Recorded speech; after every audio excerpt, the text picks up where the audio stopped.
بسم اللہ الرحمن الرحیم۔ کہتے ہیں کہ محمود غزنوی کا دور تھا، ایک شخص کی طبیعت ناساز ہوئی تو طبیب کے پاس گیا اور کہا کہ مجھے دوائی بنا کے دو۔ طبیب نے کہا کہ دوائی کے لیے جو چیزیں درکار ہے سب ہے سوا شہد کے، تم اگر شہد کہیں سے لا دو تو میں دوائی تیار کے دیتا ہوں۔ اتفاق سے موسم شہد کا نہیں تھا۔ اس شخص نے حکیم سے ایک ڈبہ لیا اور چلا گیا۔ لوگوں کے دروازے کھٹکھٹانے لگا مگر ہر جگہ مایوسی ہوئی۔ جب مسئلہ حل نہ ہوا تو وہ محمود غزنوی کے دربار میں حاضر ہوا۔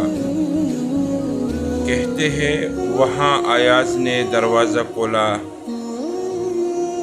دستک دینے والے کی روادات سنی۔ اس نے وہ چھوٹی سی ڈبہ دی اور کہا کہ مجھے اس میں شہد چاہیے۔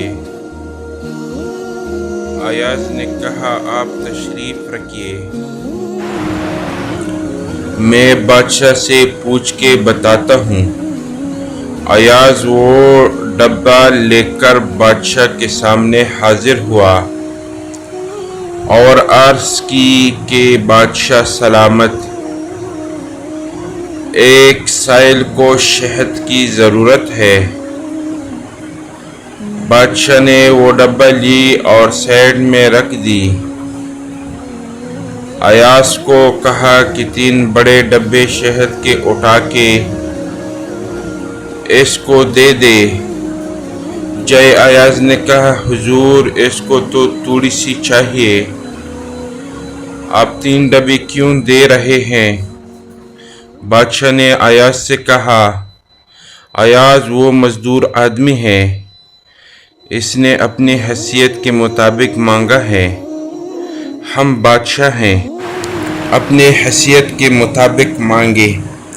مولا رومی فرماتے ہیں آپ علیہ الصلوۃ والسلام پاک سے اپنی حیثیت کے مطابق مانگے، وہ اپنے شان کی مطابق عطا کرے گا، شرط یہ ہے کہ مانگے تو صحیح۔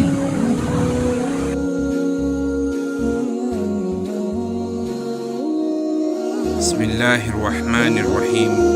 میرے محترم دوستوں اور بزرگوں، اللہ رب العزت نے ہماری اور آپ کی کامیابی دین میں رکھی ہے۔ یہ دین کیا ہے؟ اللہ کے احکامات کو ماننا اور پیارے محمد صلی اللہ علیہ وآلہ وسلم کی مبارک طریقوں پر زندگی بسر کرنا، اس کو دین کہتے ہیں۔ اللہ رب العزت ہم سب کو ہمارے پیارے نبی صلی اللہ علیہ وآلہ وسلم کی مبارک طریقوں پر زندگی بسر کرنے کی توفیق عطا فرمائے، اور آخر میں ہمارے اس چینل کو سبسکرائب کریں اور بیل آئیکن کو دبائیں تاکہ ہماری خوبصورت ویڈیو آپ لوگوں کو جلد سے جلد پہنچ جائے۔